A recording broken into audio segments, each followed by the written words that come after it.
बाबा से ही सुख मिल रहा है। जैसे आज की पूरी मुरली हम सुनते जाएं और अपने भाग्य पर नाच करते जाएं कि हम कितने भाग्यशाली हैं। बाबा ने कहा कि आप आदि मध्य अंत, कल भी आप देवता थे, आज आप ब्राह्मण हैं, फिर आप देवता बनेंगे, है ना। पूरे तीनों लोकों में, वो तीनों कालों में आपको अपने आप को देखना है कि आपका कितना ऊंचा भाग्य है ना। लास्ट का ये एक जन्म थोड़ा बहुत दुख का है, लेकिन वो इसलिए भी हिसाब किताब चुकतू करने के लिए। लेकिन यदि एवरेज पूरे तीनों कालों में देखा जाए तो सबसे ज्यादा भाग्यशाली, खुश नसीब, बाबा ने कहा आप बच्चे हैं। तो अभी बाबा के शब्दों में सुनेंगे। आज बाबा के 13 तारीख के महावाक्य है। मीठे बच्चे, योग द्वारा तत्वों को पावन बनाने की सेवा करो। आज बाबा एक लक्ष्य दे रहे हैं, योग द्वारा तत्वों को पावन बनाने की सेवा करो। क्योंकि जब तत्व पावन बनेंगे तब इस सृष्टि पर देवताएं पांव रखेंगे। जब तत्व पावन बनेंगे तब इस सृष्टि पर देवताएं पांव रखेंगे। जैसी आत्मा है तो वैसा फर्नीचर भी तो चाहिए, उस अनुसार स्थान भी तो चाहिए ना। रक्षाबंधन के बाद श्री कृष्ण जन्माष्टमी मनाना अर्थात क्या, पवित्र बन गए, अब श्री कृष्ण का आह्वान होगा, अब श्री कृष्ण आएंगे। अच्छा, प्रश्न है, तुम्हारी नई राजधानी में, तुम्हारी नई राजधानी में किसी भी प्रकार की अशांति नहीं हो सकती है। क्यों? अब ये आंसर मुरली से फाइंड आउट करेंगे। ओके, तुम्हारी नई राजधानी में किसी भी प्रकार की अशांति नहीं हो सकती। और भी बाबा ने यूनिक आंसर दिए। इसलिए मैंने कहा मुरली में जरूर आ जाएगा। ठीक है, ओम शांति। बच्चे तो जानते हैं, जिसके हम बच्चे हैं उनको सच्चा साहेब भी कहते हैं। इसलिए आजकल तुम बच्चों को क्या कहते हैं बताओ? या साहिबजादे। साहेबजादे कहते हैं। साहिबजादे अरे कहते हैं। साहेबजादे, है ना, साहेबजादे भी कहते हैं। सच के ऊपर भी एक पौड़ी है, मतलब कहावत है कि सच खाना, सच पहनना। भले यह मनुष्यों की बनाई हुई है, परंतु यह बाप बैठ समझाते हैं। बच्चे जानते हैं, ऊंचे ते ऊंचा बाप ही है जिसकी बहुत महिमा है, जिसको रचयिता भी कहते हैं। पहले पहले है बच्चों की रचना, पहले पहले बाबा बच्चों को क्रिएट करते। देखो ब्रह्मा बाबा के पास किस तरह की टीम थी, है ना, दादियाँ सब। लेकिन उन्हीं दादियों को, उन्हीं बच्चों को बाबा ने कितना मजबूत शक्तिशाली बनाया। जो ब्रह्मा बाबा व्यक्त हो गए, फिर सारा कारोबार दादियों ने संभाला। तो और आज तक भी इस तरह का स्ट्रक्चर है जो किसी को संभालने की जरूरत ही नहीं है, अपने आप वो बना हुआ है, हर बात का आंसर है उसमें। तो बाबा कहते हैं, बच्चे जानते हैं, ऊंचे ते ऊंचा बाप ही है जिसकी बहुत महिमा है, जिसको रचयिता भी कहते हैं। पहले पहले है बच्चों की महिमा, बच्चों की रचना।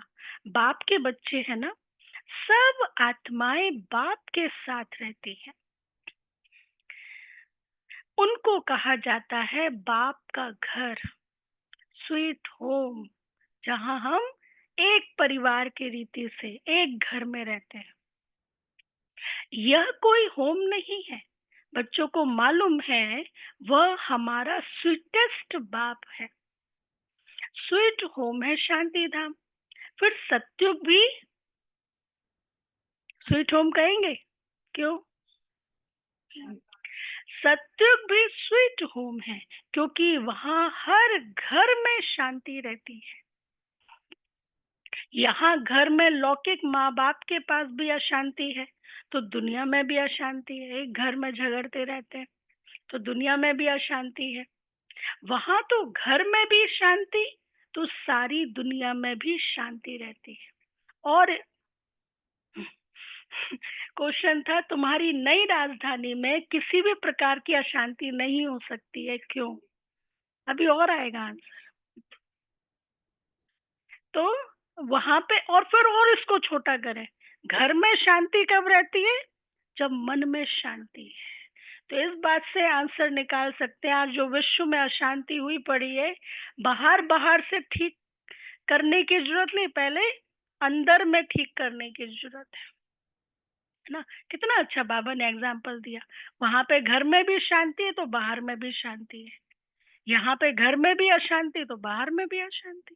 और छोटा तो यहाँ घर में, मन में भी, मन बुद्धि भी अशांत, तो परिवार में अशांति, खुद के साथ ही झगड़ते रहते।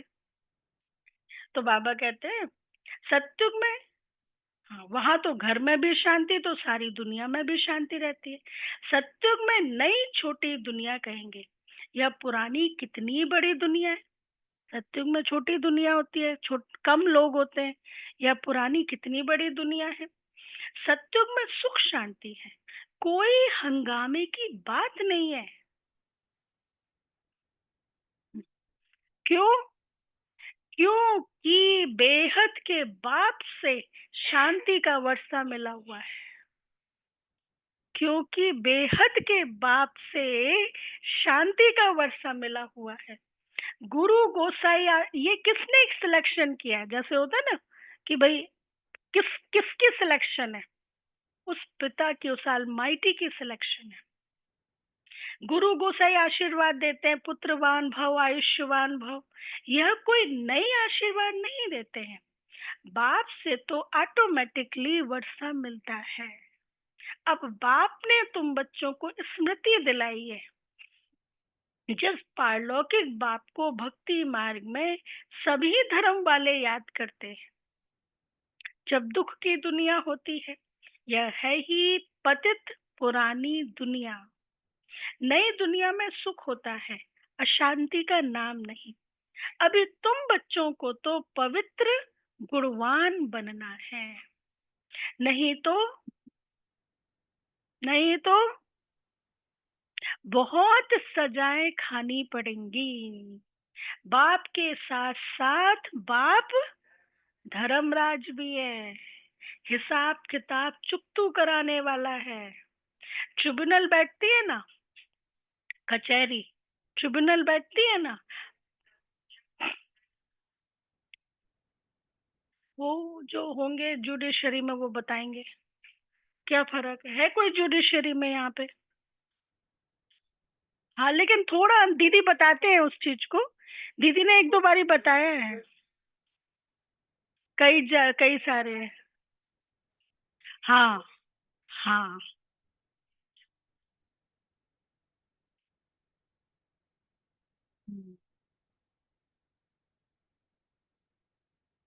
सुमन बहन है क्या ऑनलाइन में? सुमन बहन है हमारी एडवोकेट।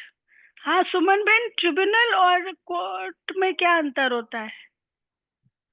हेलो। सुमन बहन, हाँ हाँ जी। सुमन बहन, ट्रिब्यूनल और कोर्ट में क्या अंतर होता है? मैडम दीदी, ट्रिब्यूनल में ना दो तीन जज बैठते हैं, DB3 आजकल बोलते हैं उसको, हाँ DB5। हाँ। और कोर्ट में सिंगल जज होता है। हम्म, ठीक है।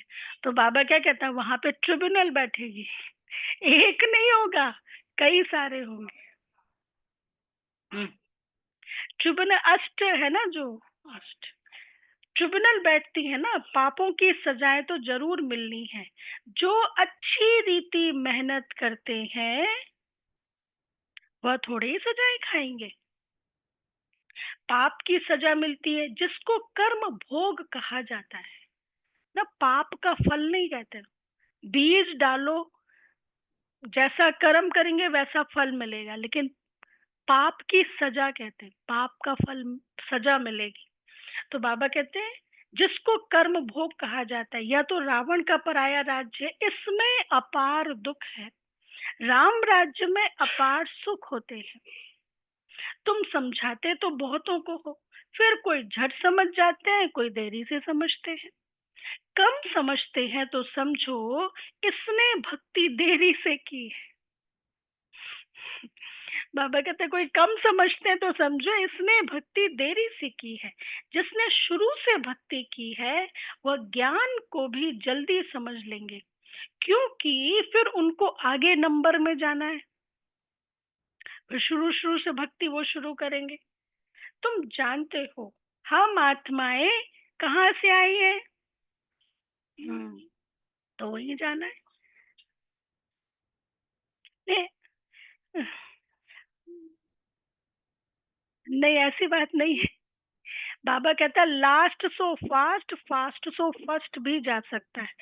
बाबा ये भी कहते हैं कई बारी कि लास्ट आने वाला भी यदि बहुत अच्छा पुरुषार्थ करे तो नंबर 1, नंबर 1 नंबर 2 तो नहीं, लेकिन 108 की माला में आ सकता है। हम लोग हॉस्टल में थे तो जगदीश भाई जी आए थे हॉस्टल में, तो उन्होंने योग कराया, क्लास कराया, तो कहा इस ग्रुप से 108 में जरूर कोई आएगा।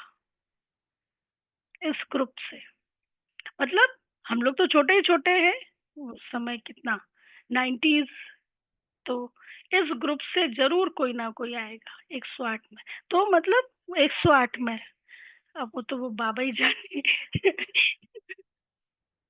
तो बाबा कहते हाँ, नहीं तो बहुत सजाए खाएंगे। तुम जानते हो हम आत्माएं स्वीट होम से यहाँ आई हैं। साइलेंस मूवी टॉकी है ना, बच्चे ध्यान में जाते हैं तो सुनाते हैं कि वहाँ मूवी चलती है। टॉकी नहीं है, मूवी चलती है, इशारों की भाषा होती है। उनका कोई ज्ञान मार्ग से ताल्लुक नहीं है। मुख्य बात है अपने को आत्मा समझ, बाप को याद करो। मतलब बाबा यहाँ ये कहना चाह रहे हैं सूक्ष्म वतन में जो कुछ भी चलता है, रास लीला साक्षात्कार वगैरह, ठीक है, वो भी ठीक है, लेकिन मुख्य बात है अपने को आत्मा समझ, बाप को याद करो, बस और कोई बात नहीं। बाप निराकार, बच्चे भी यानी आत्मा भी इस, हाँ वो ट्रांस में जाते हैं ना। मतलब पहले ज्यादा चलता था, अभी तो बाबा ने बहुत कम कर दिया। हाँ, पहले शुरू शुरू में 14 साल जो दादियों ने तपस्या की है, उसमें यही तो होता था, बाबा वहाँ सूक्ष्म वतन में साक्षात्कार कराता था। हाँ, लास्ट में ऐसा होगा जब आना जाना बंद हो जाएगा, बच्चे बैठे बैठे तपस्या करेंगे और साक्षात्कार करेंगे। बाबा कहते हैं ना, बाबा अपने बच्चों को बहलाएगा, तो सूक्ष्म वतन में साक्षात्कार करेंगे, बाबा बहलाएगा, बाबा कभी कभी सीन भी दिखाएगा, देखो आप यहाँ तपस्या कर रहे हो, दुनिया में क्या हो रहा है। ये भी बाबा ने मुरली में कहा है ना। तो बाबा कहते हैं मुख्य बात है अपने को आत्मा समझ, बाप को याद करो, बस और कोई बात नहीं। बाप निराकार, बच्चे भी यानी आत्मा भी इस शरीर में निराकार है, और कोई बात ही नहीं उठती। आत्मा का लव तो एक परम पिता परमात्मा के साथ ही है। शरीर तो सब पतित है, शरीर से प्यार नहीं है, क्योंकि हर एक आत्मा की, हर एक शरीर में रहने वाली आत्मा पतित है। तो पतित शरीर से लव हो ना सके। आत्मा भल पावन बन जाती है, परंतु शरीर तो पतित है। पतित दुनिया में शरीर पावन बनता ही नहीं। पतित दुनिया में शरीर पावन बनता ही नहीं। आत्मा को तो पावन यहाँ बनना है, तब इन पुराने शरीरों का विनाश होगा। अब आत्मा पावन, तो उसको फिर शरीर भी पावन चाहिए। यहाँ पे पतित दुनिया में शरीर पावन नहीं हो सकता, प्रकृति पतित है, क्योंकि आत्मा तो अविनाशी है। आत्मा का काम है बेहद के बाप को याद कर अपने को पावन बनाना। आत्मा पवित्र है तो शरीर भी पवित्र चाहिए, वह फिर मिलेगा नई दुनिया में। नया कॉस्ट्यूम, नई दुनिया, 5 तत्व सभी बहुत पवित्र, कितनी बढ़िया दुनिया होगी ना। आत्मा भल पावन बन जाए। आत्मा को एक परम पिता परमात्मा के साथ ही योग लगाना है, बस। इस पतित शरीर को तो टच भी नहीं करना है। इस पतित शरीर को टच भी नहीं करना है। इसलिए देखो, भक्ति मार्ग में भी, द्वापर युग में देवी देवताओं को कभी टच नहीं करते। इवन उनके उस चीज को देखते भी नहीं है। जैसे वो भोजन कर रहे हैं, उनको उसी रूप में दिखाते हैं जिसमें वो दृष्टि दे रहे हैं, बैठे हुए हैं। तो इस पतित शरीर को टच भी नहीं करना है। हाँ, अब कई लोग इस चीज का गलत अर्थ ले लेते हैं। एक बहन बता रही थी, उसने सुना होगा ब्रह्मा कुमारी इसके बारे में, तो अच्छा हुआ उसने क्लियर कर लिया। कहा कि हमारे पड़ोस में रहने वाली एक माता जी हैं, उनके हस्बैंड को कोई प्रॉब्लम हो गई, तो डॉक्टर ने कहा रोज पैर में मालिश करना है। हाँ, तो उसने एक डॉक्टर को कह दिया कि भाई मैं तो टच नहीं कर सकती, मेरे बाबा ने मना किया है। तो ये फिर ये चीज पर डिससर्विस करती है ना। किस रूप में बाबा ने मना किया उसको नहीं समझते। किसी की सेवा करने के लिए कोई दर्द में, उसमें बाबा ने मना थोड़ी ना किया। तो ये, तो बाबा कहते हैं, हाँ, यह आत्माओं से बाप बात करते हैं, समझने की बातें है ना। सत्युग से लेकर कलयुग तक शरीरों के साथ लटके हो। शरीर लिया, शरीर छोड़ा, फिर लिया, शरीरों के साथ लटके हो। भल वहां आत्मा और शरीर दोनों पवित्र है, वहां विकार में जाते नहीं, जिससे शरीर या आत्मा विकारी बने। वल्लभाचारी भी होते हैं, टच करने नहीं देते। तुम जानते हो उन्हों की आत्मा कोई निर्विकारी पवित्र नहीं होती है। वह एक वल्लभाचारी पंथ है। वल्लभाचारी एक व्यक्ति का नाम था। हाँ, जिनका जन्म 1478 में बनारस में तमिल ब्राह्मण फैमिली में हुआ था। और वो वल्लभाचारी, उन्होंने कई सारे साहित्य लिखे, विशेष रूप से कृष्ण के ऊपर, कृष्ण अद्वैत पंथ के ऊपर। उन्होंने ब्रज भाषा में, वो ब्रज के कृष्ण की युवा अवस्थाओं का वर्णन, ये सब उन्होंने नाटक तैयार किए थे वल्लभाचारी जी ने। और कई सारे उसके ऊपर एपिसोड्स भी बने। तो बाबा यही बात कर रहे हैं उनके लिए। हम्म। सॉरी, शरीरों से लटके रहते हैं बाबा। मतलब वहां पे शरीर, सत्युग में तो शरीर का भान नहीं होता है। हाँ, बाबा ने मूल्य, मतलब हमारी उतरती कला है। सत्युग में एक शरीर छोड़ा तो शरीर से आत्मा, तो शरीर का वस्त्र ही पहना है ना। तो आत्मा ने तो शरीर को ही लटकाया हुआ है ना एक तरीके से। लेकिन चोला पहना है, लेकिन चोले के भान में नहीं है। ये है।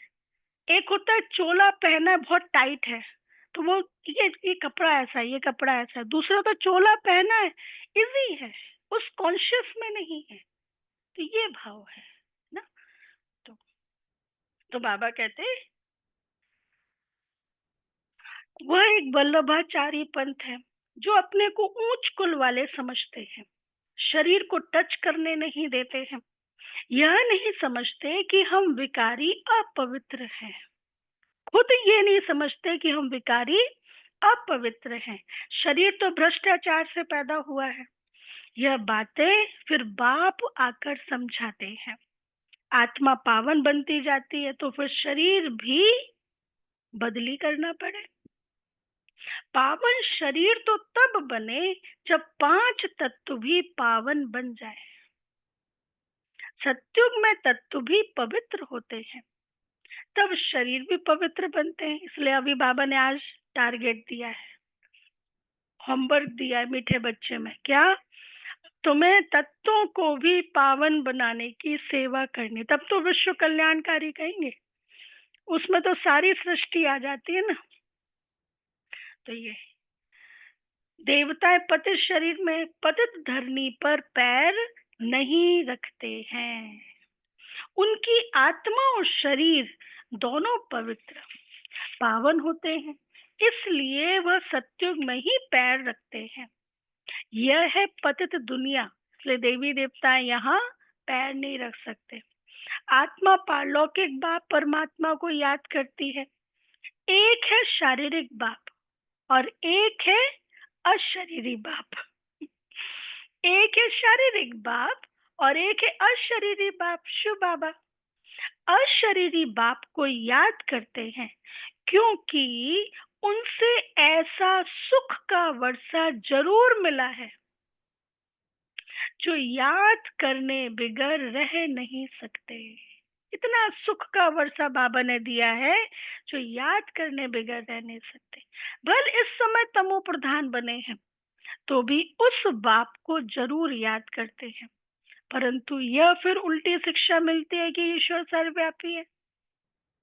अच्छा, अब भक्ति मार्ग में भी याद करते हैं लेकिन फिर ये भी कह दिया सर्वव्यापी है।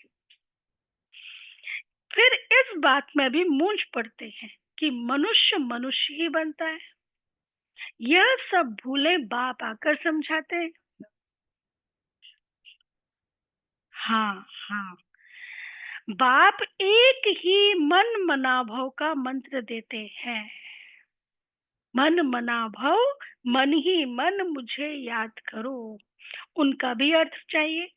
अपने को आत्मा समझ बाप को याद करो, बस बस यही धुन लगी रहे जिससे तुम पावन बन सकेंगे। देवताएं पवित्र हैं, अब बाप आकर फिर से ऐसा पवित्र बनाते हैं। सामने एम ऑब्जेक्ट रख देते हैं, है ना, सामने एम ऑब्जेक्ट। कल बाबा ने दो बातें बताई थी, इस एम ऑब्जेक्ट को प्राप्त करने तो दो बातें, कौन सी? कल की मुरली, कल की मुरली में था एम ऑब्जेक्ट को प्राप्त करना है तो दो बातें, एक तो पवित्र बनो और दूसरा चरित्र सुधारो, है ना, दो बातें मेन थी। तो बाबा कहते हैं सामने एम ऑब्जेक्ट रख देते हैं। जो बुत बनाने वाले होते हैं मनुष्य की सूरत देख झट उनका बुत बना देते हैं, जैसे कि वह जीता जागता सामने बैठा है, वह तो जड़ बुत हो जाते हैं। यहाँ बाप तुमको कहते हैं तुमको ऐसा चैतन्य लक्ष्मी नारायण बनना है। कैसे बनेंगे? मनुष्य से देवता तुम इस पढ़ाई और प्यूरिटी से बनेंगे।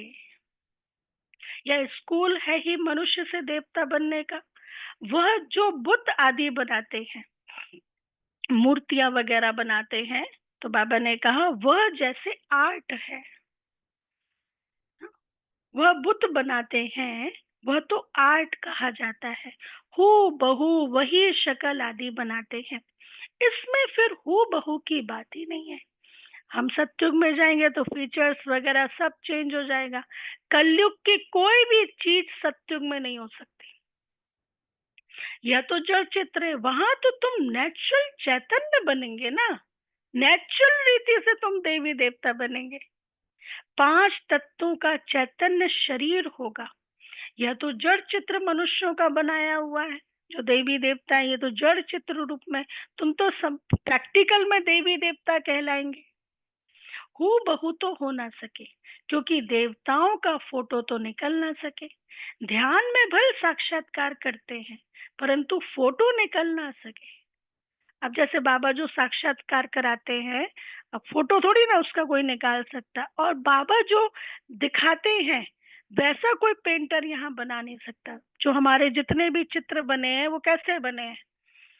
वो सब साक्षात्कार के द्वारा बने। ये लक्ष्मी नारायण का दीदी बताते ना, बॉम्बे में 3 महीने तक वो काकू जी और वो योग नलिनी दीदी, उनके फादर काकू जी, और तो वहां पे एक पेंटर था और एक दादी भी थे। तो वहां पे वो चित्र बना, वो दादी संदेश में लेके जाते बाबा ये चित्र, बाबा फिर उसमें सूक्ष्म वतन में करेक्शन देते, इसमें ये करो ये करो।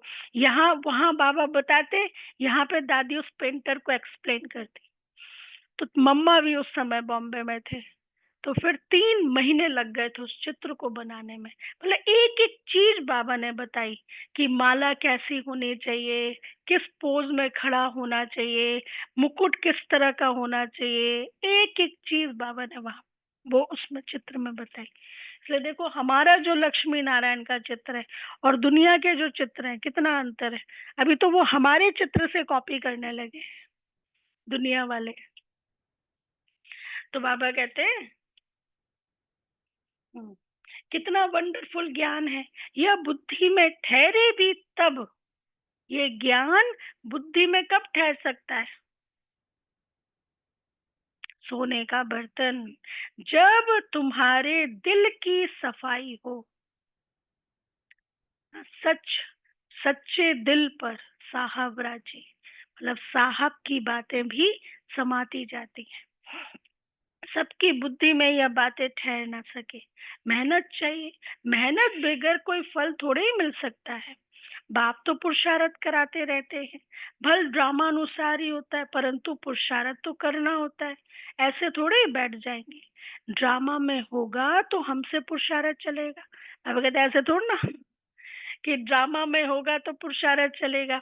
ऐसे भी जंगली ख्यालात वाले बहुत होते हैं कि हमारी तकदीर में होगा तो पुरुषार्थ चले, जरूर चलेगा। अरे पुरुषार्थ तो तुमको करना है, पुरुषार्थ और प्रारब्ध होती है।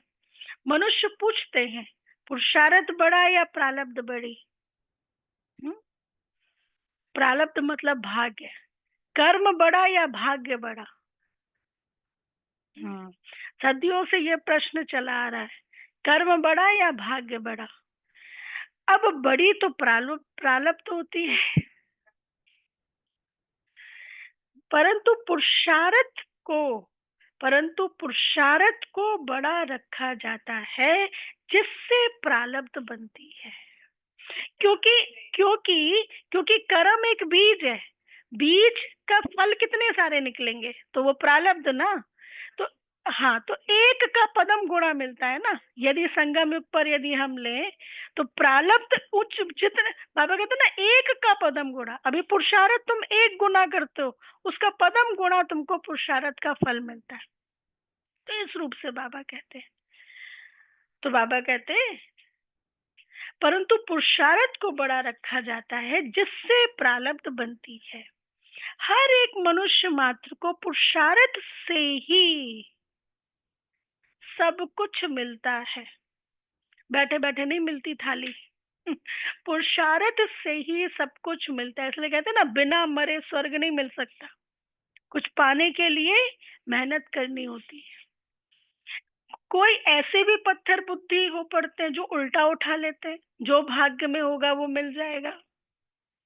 समझा जाता है इनकी तकदीर में नहीं है, टूट पड़ते हैं। यहाँ बच्चों को कितना पुरुषार्थ कराते हैं, रात दिन बाबा समझाते रहते हैं अपने कैरेक्टर्स जरूर जरूर सुधारने हैं। कैसे पता चलेगा मेरे एक्चुअल में कैरेक्टर क्या है? मेरे कैरेक्टर, एक होता है दूसरों के सामने बनावटी, एक होता है मैं एक्चुअल में। जब आप अकेले हो, जब कोई नहीं देख रहा हो, जब कोई डंडा लेके ना खड़ा हो, तब आप अकेले में क्या करते हैं? ये मैं वर्कशॉप में कराती हूँ, वहां जाते हैं ना GMR, वो बच्चे होते हैं वहां पे। आप तब अकेले में क्या करते हो, वो आप रियल हो, है ना। तब आप अकेले में टीवी पर क्या देखते हो, तब आप, है ना। तो ये एक, जैसे हमारे यहाँ PV नरसिंहा राव जी आए थे वहां पे माउंट आबू में, prime minister, ex prime minister. तो उन्होंने बहुत अच्छी ऑनेस्टी के ऊपर बात की थी। उन्होंने कहा था कि सबके ट्रैफिक पुलिस है, उस समय हम रूल्स का पालन करते हैं, लेकिन जब कोई हमें नहीं देख रहा हो सुबह 4 बजे, तब भी क्या आप फॉलो करते हैं ना? ये है रियल आपका कैरेक्टर ना, ये है आप क्या हो। तो एक अपनी चेकिंग अकेले में ही होती है, हम क्या है। तो बाबा कहते हैं अपने कैरेक्टर्स जरूर सुधारने हैं। नंबर 1 कैरेक्टर है पावन बनना। देवता तो होते ही हैं पावन, फिर जब गिर पड़ते हैं, कैरेक्टर्स बिगड़ते हैं, तो एकदम पतित बन जाते हैं। अभी तुम जानते हो हमारा तो A1 कैरेक्टर था, फिर एकदम गिर पड़े। A1 कैरेक्टर मतलब संपूर्ण पवित्र थे। सारा मदार है पवित्रता पर। इसमें ही बहुत डिफिकल्टी होती है। मनुष्य की आंखें बहुत धोखा देती हैं, क्योंकि रावण का राज्य है। वहां तो आंखें धोखा देती ही नहीं, ज्ञान का तीसरा नेत्र मिल जाता है। इसलिए ही रिलीजन इज माइट कहा जाता है। सर्वशक्तिमान बाप ही आकर के या देवी देवता धर्म स्थापन करते हैं। भल करती तो सब आत्मा है, परंतु मनुष्य के रूप में करेगी। वह बाप है ज्ञान का सागर। देवताओं से इनकी महिमा बिल्कुल अलग है। शिव बाबा भगवान और देवता की महिमा बिल्कुल अलग है। तो ऐसे बाप को क्यों नहीं याद करेंगे? उन्हों को ही नॉलेजफुल बीज रूप कहा जाता है। उनको सत्य चित आनंद क्यों कहा जाता है? झाड़ का बीज है, उनको भी झाड़ का मालूम तो है ना, परंतु वह है जड़ बीज। उनमें आत्मा जैसे जड़ है, मनुष्य में है चैतन्य आत्मा। चैतन्य आत्मा को ज्ञान का सागर कहेंगे। बाबा कहते चैतन्य चैतन्य आत्मा को ज्ञान का सागर भी कहा जाता है। उनकी कैपेसिटी के अनुसार उनको ज्ञान है। जैसे रेडियो स्टेशन है, एक है सिटी लेवल पर, अब उनकी एक है स्टेट लेवल पर, एक है नेशनल, एक है इंटरनेशनल। तो उनके अनुसार वो अपने आप में परफेक्ट है। अब बाबा कहते हैं झाड़ छोटे से बड़े होते हैं तो जरूर आत्मा है, परंतु बोल नहीं सकती। परमात्मा की महिमा कितनी है, ज्ञान का सागर, प्यार का सागर। अब यह महिमा आत्मा की नहीं, परम आत्मा माना परमात्मा की गाई जाती है। फिर उनको ईश्वर आदि कहते हैं। बाबा ने ये स्पष्ट कर दिया। हाँ, लेकिन किसी के अंदर ज्ञान है आत्मा के लिए, बाबा कहते हैं उनकी कैपेसिटी के अनुसार। जैसे सत्युग में हर एक आत्मा पवित्र है, संपूर्ण है, लेकिन अपनी कैपेसिटी के अनुसार वो संपूर्ण है। असुल नाम है परम पिता परमात्मा। परम अर्थात सुप्रीम।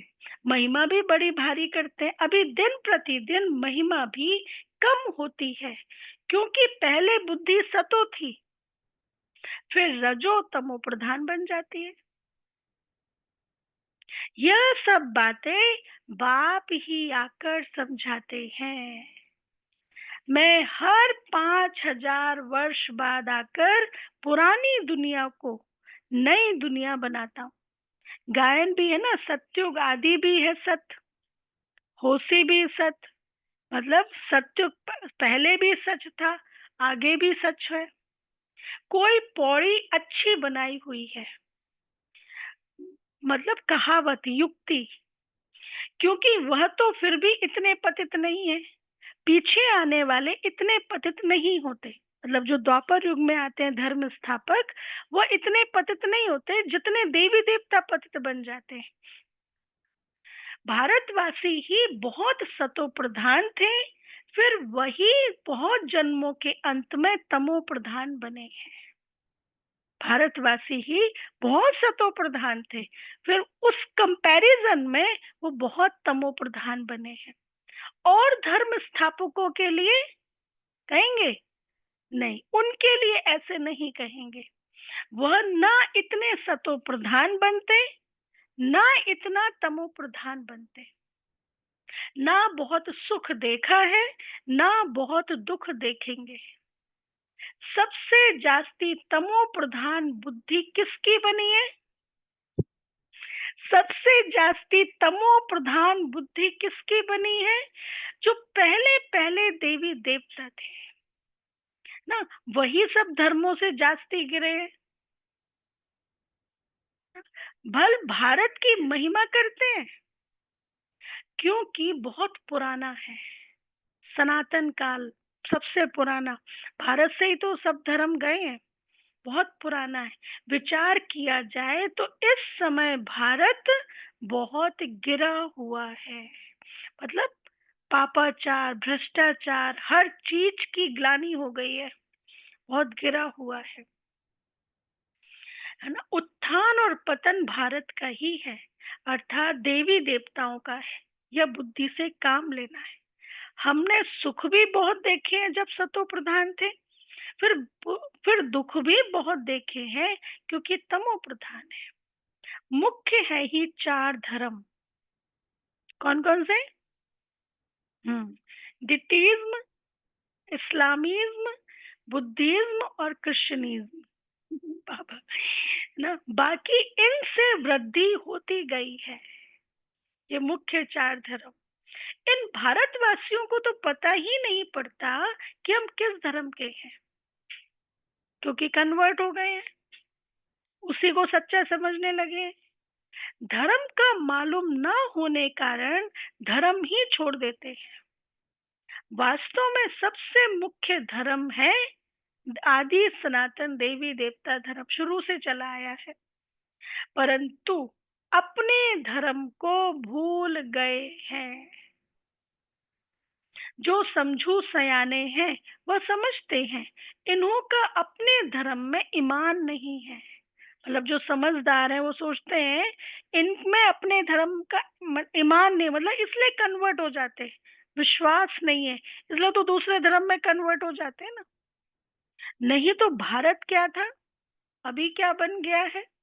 बाप बैठ समझाते हैं, बच्चे तुम क्या थे, सारी हिस्ट्री बैठ समझाते हैं ना। तुम देवता थे, आधा कल्प राज्य किया, फिर आधा कल्प के बाद रावण राज्य में तुम धर्म भ्रष्ट कर्म भ्रष्ट बन गए। अभी फिर तुम दैवी संप्रदाय के बन रहे हो। भगवानोवाच, बाप कल्प कल्प तुम बच्चों को ही समझाकर ईश्वरीय संप्रदाय बनाते हैं। अच्छा, मीठे मीठे सिकीला दे बच्चों प्रति मात पिता बाप दादा का याद प्यार और गुड मॉर्निंग। रूहानी बाप की, रूहानी बच्चों रूहानी को बच्चों को नमस्ते। नमस्ते। हम हम रूहानी हम बच्चों की रूहानी रूहानी बच्चों बाप की, दादा को रूहानी याद बाप प्यार दादा को नमस्ते। याद प्यार, गुड थैंक यू मॉर्निंग, बाबा, शुक्रिया नमस्ते। बाबा। शुक्रिया बाबा, शुक्रिया। प्यारा बाबा, थैंक यू बाबा, वाह बाबा वाह। क्वेश्चन था अभी, क्वेश्चन था तुम्हारी नई राजधानी में किसी भी प्रकार की अशांति नहीं हो सकती है, क्यों? क्योंकि बेहद वहाँ के के बाप दो की कर शांति का वर्षा मिला। के बाप बेहद से की? वर्षा प्राप्त किया है।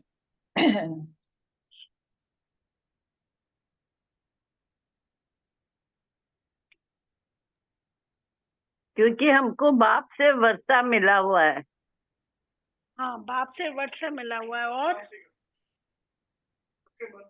वहाँ वहाँ पे सबके मन में शांति है। हाँ, शांति। और अभी बाबा का देहभान में नहीं रहेंगे। देह भान में नहीं रहेंगे। हाँ, प्रश्न है, तुम्हारी नई राजधानी में किसी भी प्रकार की अशांति नहीं हो सकती है।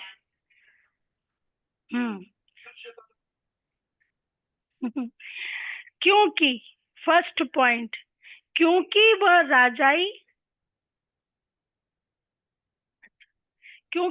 राजाई तुम्हें बाप द्वारा वर्षे में मिली हुई है। क्योंकि वह राजाई तुम्हें बाप द्वारा वर्षे में मिली हुई है। सेकंड पॉइंट, वरदाता बाप ने तुम बच्चों को अभी ही वरदान अर्थात वर्षा दे दिया है, जिस कारण वहां अशांति हो नहीं सकती ना।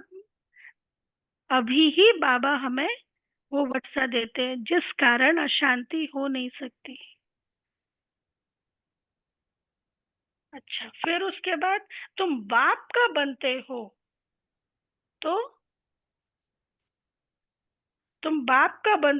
तो सारा वर्षा ले लेते हो।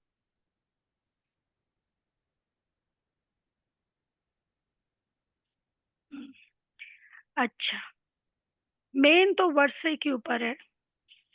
अच्छा, धारणा के लिए मुख्य सार, फर्स्ट पॉइंट,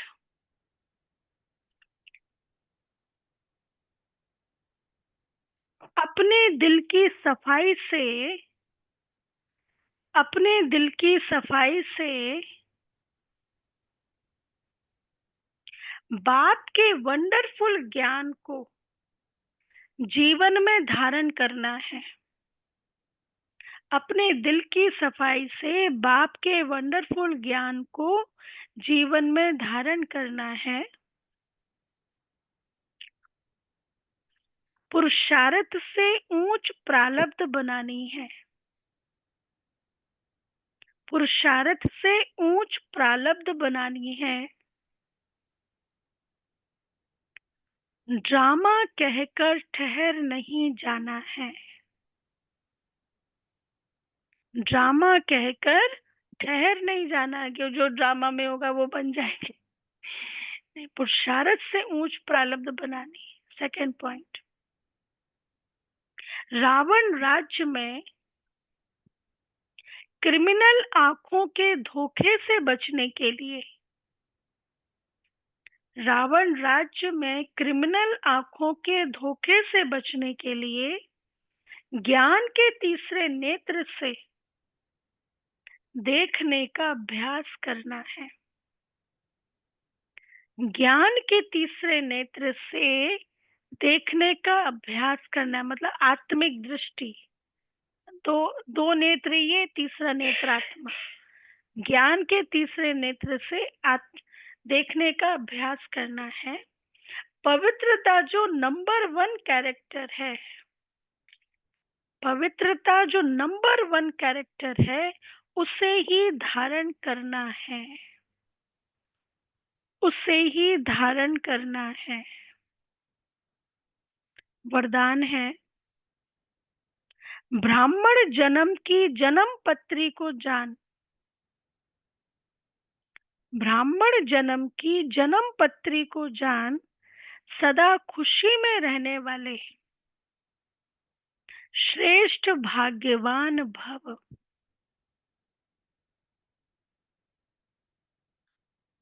डिटेल, ब्राह्मण जीवन नया जीवन है। ब्राह्मण आदि में देवी देवता है और अभी बीके मतलब ब्राह्मण है। ब्राह्मणों की जन्म पत्री में तीनों ही काल अच्छे से अच्छा है। जो हुआ वह भी अच्छा, और जो हो रहा है वो और अच्छा, और जो होने वाला है वह बहुत बहुत अच्छा। ब्राह्मण जीवन की जन्म पत्री सदा ही अच्छी है। गारंटी है, आज बाबा गारंटी कर रहे हैं ब्राह्मणों के लिए, शूद्रों के लिए नहीं। ब्राह्मण जीवन की जन्म पत्री सदा ही अच्छी है। तो सदा इसी खुशी में रहो कि स्वयं भाग्य विधाता बाप ने भाग्य की श्रेष्ठ रेखा खींच दी और अपना बना लिया। अच्छा, स्लोगन है, एक रस स्थिति का अनुभव करना है। एक रस स्थिति का अनुभव करना है तो एक बाप से सर्व संबंधों का रस लो। तो एक बाप से सर्व संबंधों का रस लो।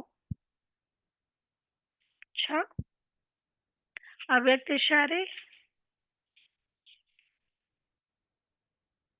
13 पॉइंट, सदा यह स्मृति रहे कि हम कल्प कल्प के विजयी हैं। अनेक बार यह पाठ बजा चुके हैं ना। जब बाबा से मिलने जाते थे ना, तो बाबा प्रश्न पूछते थे, पहले भी कब मिले हो या पहली बार मिल रहे? तो बच्चे क्या कहते थे, जिनको टीचर सिखा देती थी कि बाबा को कहना, हाँ बाबा 5000 साल पहले भी मिले थे। तो बाबा कहते, सदा यह स्मृति रहे कि हम कल्प कल्प के विजयी हैं। अनेक बार यह पाठ बजा चुके हैं, अब सिर्फ रिपीट कर रहे हैं। इस स्मृति से क्या करें कैसे करें यह सब कंप्लेन खत्म हो जाएगी और तो आप कंप्लीट बन जाएंगे। सदा डबल लाइट स्वरूप के स्मृति की समर्थी हो तो कोई भी असंभव कार्य संभव हो जाएगा। सदा डबल लाइट स्वरूप की स्मृति, ये स्मृति समर्थी शब्द कब आया? 18 जनवरी के बाद 1969 18 जनवरी के बाद ये बाबा ने स्मृति शब्द यूज किया, समर्थी, उसके पहले नहीं था। हाँ, डबल लाइट भी, डबल विदेशी, उसी समय बाबा ने यूज किया। तो सदा डबल लाइट स्वरूप के स्मृति की समर्थी हो, मतलब डबल लाइट स्वरूप की स्मृति की समर्थी मतलब, और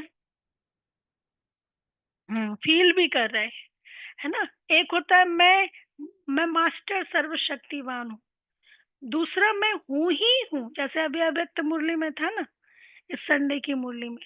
तो ये डबल लाइट स्थिति, फिर यहाँ पर ये भी है, जो विचार हैं, जो थॉट्स हैं, स्टॉप। मोनी दीदी कहते हैं, क्लास करा रहे थे कि मुझे रोज ही बातें आती है, रोज ही कई तरह की बातें होती है, लेकिन जो ज्यादा सोचने की होती है उसको बिल्कुल स्टॉप, नहीं सोचना, अपने आप आंसर निकल के आएगा। इतना बड़ा एडमिनिस्ट्रेशन संभाल रहे हैं, तो वो अपना अनुभव बता रहे थे। टीचर्स मिलते हैं ना जब वो आते हैं, तो जो ज्यादा होता है ना, फुल स्टॉप, नहीं सोचना नहीं है। फिर अपने आप कभी एकांत में बैठे होते, अपने आप उसका आंसर निकल के आता है। हाँ, कि एक हमारा जो ट्रैफिक कंट्रोल है, इसलिए तो बना हुआ है, ट्रैफिक कंट्रोल बना है ना, कि आप कोई भी काम कर रहे हो, थोड़ी देर साइलेंस, ट्रैफिक कंट्रोल, मन के ट्रैफिक को कंट्रोल, फिर उस साइलेंस में अपने आप जैसे आएगा कि इसमें ये करना है ना? तो ये तो बाबा कहते हैं कि हाँ, सदा डबल लाइट स्वरूप के स्मृति की समर्थी हो तो कोई भी असंभव कार्य संभव हो जाएगा। और फिर यहाँ डबल लाइट स्थिति, फरिश्ते की स्थिति, मैंने अपना हाथ बाबा के हाथ में दिया हुआ है, तो शरीर से भी लाइट है, मतलब व्यर्थ से भी लाइट है, और स्थिति भी लाइट है, मतलब समर्पण पूरी तरह बाबा को कर दिया, सारा बोझ, सारी जिम्मेवारियां बाबा को अर्पण कर दी, तो पूरी तरह डबल लाइट स्थिति से असंभव कार्य भी संभव हो जाएगा। अच्छा, ओम शांति। अच्छा, अभी अनाउंसमेंट सुनेंगे।